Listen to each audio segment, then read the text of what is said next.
Hi everyone, this is Mr. Wright, Principal of Dauphin County Technical School, and this is a family update for October 1st, 2020. Now, our typical family update is a little different. We talk about achievements and upcoming events and things like that, and you'll get that update here in a couple of weeks. But this update is to talk about things having to do with our COVID hybrid schedule and the things that are going on maybe in your homes and here in our classrooms, the way instruction is being affected by all of this, and some things that we're putting in place and some things that already are in place that will help hopefully smooth some of those rough spots and put some of our kids' minds at ease with how things work. First and foremost, if your student doesn't feel well, keep them home. Don't send them to school to be diagnosed here by the nurse or tell them to tough it out. This is not the time for that. If they don't feel well, keep them at home.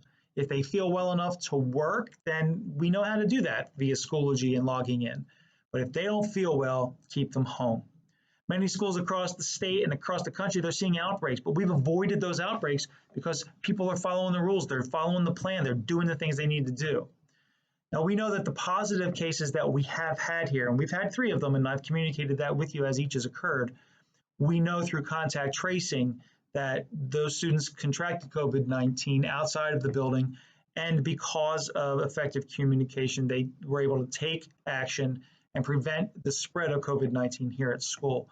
We must remain vigilant because if we get too complacent, we risk losing our momentum and our positivity, and we risk closing, and we don't want that to happen. We don't want to see our students and our staff who we care so much about, we don't want to see them getting sick. So please, most important thing I can tell you, if your student doesn't feel well, if you're a teacher watching this and you don't feel well, you stay home. So here we are. And we're doing all of these online days and in-person days and this mix of each, and how is it all working? And I keep getting this question over and over again. How much work should I expect my student to do on these online learning days? Well, we've been wrestling with that since this whole thing started, but we've got a guideline for you, and it's a guideline. It's not a policy. It's a guideline that we have already told our teachers we want them to stick to. Now, it's important that you all remember that we are engaging in new learning, but it's not reasonable to expect that we're going to recreate the school day minute by minute by minute, like if everything was normal. At the same time, our curricular responsibilities haven't changed. It's about teaching our kids all of the skills they come here to learn in every single classroom, every theory room, every program lab, and it's important that we have to understand as teachers, as educators, that all of our students are working for 5 or 6 teachers. It's not just the one. So how much work can teachers assign? Here's our guideline. Academic teachers, they get 1 hour in person with their kids every week. And then they have 3 days of asynchronous, independent online learning between those in-person days. So academic teachers, they should be assigning 1.5 to 2 hours of asynchronous work that should be completed over those 3 asynchronous days. That comes to about 10 or 12 hours a week of academic work, depending on how many classes a student has. Now, CTE teachers, they get 6 hours of in-person time with their kids every week. And they also have 3 days of asynchronous, independent online learning between those in-person days. Now, CTE teachers should assign 1 to 1.5 hours of asynchronous work to be completed over those 3 asynchronous online learning days.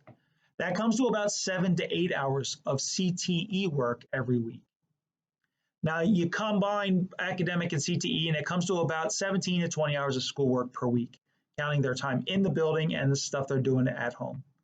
Some weeks might be a little heavier, maybe a little bit lighter, depending on where we are in the class and a particular curriculum, but it serves as a guide of the average week. Students who are feeling overwhelmed, they should talk to their teachers. Ask for help. Tell them what's going on.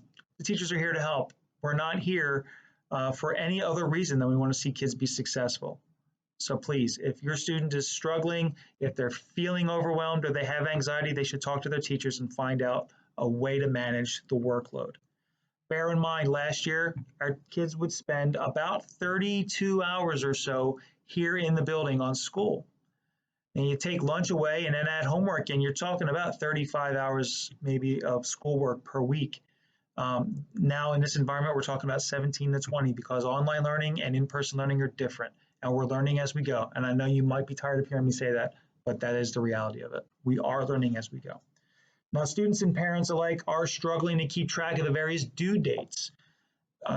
There's the wide variety of methods that teachers are using to manage their Schoology page, and you learn how to read one teacher's agenda and you have to learn how to read a different teacher's agenda. So we talk to the teachers about simplifying that so that it's a little bit more manageable for our kids. How much time should a student be given to get work completed? When you had 5 different assignments and 4 different due dates, it can be kind of messy. And we worked on an online tool that I'll just say we're still on the drawing board, and one of our teachers has done a really great job of creating this kind of a checklist for kids to use. And we'll put that out to the kids as just not what they have to use, but a tool they can use. But on a part of our teachers, all asynchronous learning, all asynchronous work should be assigned and distributed as a part of a module on their Schoology page. And they should have one due date for all of the work in that module. So if that module has that 1.5 to 2 hours worth of work in it, it's all due at the same time, not one thing due this day, another thing due that day. That's not working for you, it's not working for your kids, and honestly, it's not working for us either. So typically, we're going to have a module opens on that in-person day. So the day your student is here, the module opens, and that module will close at midnight the night before the next in-person day. Your kid is here on a Monday for their academics. That module is going to close at midnight the following Sunday night. And that's hopefully going to simplify things. Now, it is permissible for certain long-term assignments like research papers or physics labs that are multiple parts. They might span multiple modules, but that's going to be shared with the kids right up front. You know, this is coming out on a module on an in-person day, but this isn't due at midnight before I see you next time. It's going to be 2 weeks from now because it's a longer assignment, or 3 weeks, depending on what it is, and the teachers will make sure that the students know what that is. Another question we're getting a lot of is Schoology, PowerSchool, what's the difference? Why do we have both? What do I need to do with this versus that? And why are the grades different in Schoology versus in PowerSchool? All right, I've got you covered on this. Schoology is what we call a learning management system. PowerSchool is a student management system. It's a lot of the same words there, but they're two very different things. Schoology is what we use to manage the instructional stuff like assignments and information, resources, articles, anything a kid is using to learn the content, they get it from their teachers in Schoology. Teachers use Schoology to give tests and quizzes, homework, different classwork. It's where the assignments are. PowerSchool, that's different. PowerSchool is what we use to record student information like grades or attendance or discipline, demographic information, how we can reach their emergency contact in case we can't reach you, that sort of thing. We use PowerSchool for record keeping. Now, Schoology can do something pretty cool for teachers. Schoology can automatically score certain types of tests, quizzes, other assignments, and when it does, it records those grades to send them to PowerSchool later on overnight when the two systems sync. However, Schoology is limited in its capability to grade certain types of assignments. Like it can't grade a writing assignment. It can't grade a short essay or something. It can't grade a long math solution. It can't do that. So that's why sometimes you'll see a different grade in PowerSchool versus Schoology. Because what's happened is the Schoology has graded part of the assignment, but the teacher has to go in and grade the rest of it. And Schoology will send that partial grade into Schoology, but then the teacher reconciles everything in PowerSchool. So please remember, PowerSchool is the official grade book, not Schoology. If you see two numbers and they don't match, PowerSchool is right. And maybe PowerSchool will change, but until it does, it's right. Okay, a couple more issues. One is attendance. We record attendance each day when the students log into Schoology and complete their attendance assignment, whether they do that during the school day when they're here in person or whether they do it during the school day where they're learning from home. They got to log into Schoology and do that attendance assignment. If they forget, please remind them. We can clean it up on our end afterwards, but it's just so time consuming when 100 kids, hey, Mr. Wright, can you fix this for me? I can't. I can't fix it for them. Mrs. Phillips can in our attendance office, but she's got a lot of other things she's doing at the same time. So it's just better if each student can take care of this on their own by making sure they do it. So please help remind them. If they forget, it's okay. We're not going to come down really hard on them, but we do want to get it fixed. But they do need to log into Schoology and get that attendance assignment done every single day. Now, last week, we said that we were going to issue lockers to the students to use on their academic days in the building, and we are going to do that, but we got held up, and we didn't get it done during the time frame that I said we were going to do it. And that's simply because we looked through our health and safety plan for all of our COVID stuff, all the COVID protocols, and something as basic as we needed to obtain more cleaning supplies, because now when kids use their lockers, we have to clean those lockers regularly. Up until now, we would clean our building, but now we've got to specifically clean everything a kid touches. And kids weren't using lockers, so we didn't have to clean those lockers as regularly, but now we're going to have to clean them every single day. So we had to wait to assign them the lockers until the cleaning supplies came in. Something that simple can hold you up. So beginning on Monday, October 5th, we will be giving locker combinations and locker numbers to students who want one. We're not going to assign a locker to every single kid.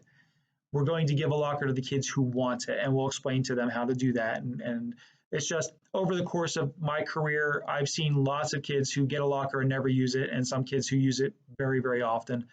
We're going to let the kids decide. If they want it, they can have a locker. If they don't want it, we're not going to give it to them. And then it'll make it more efficient for us to clean the lockers each night.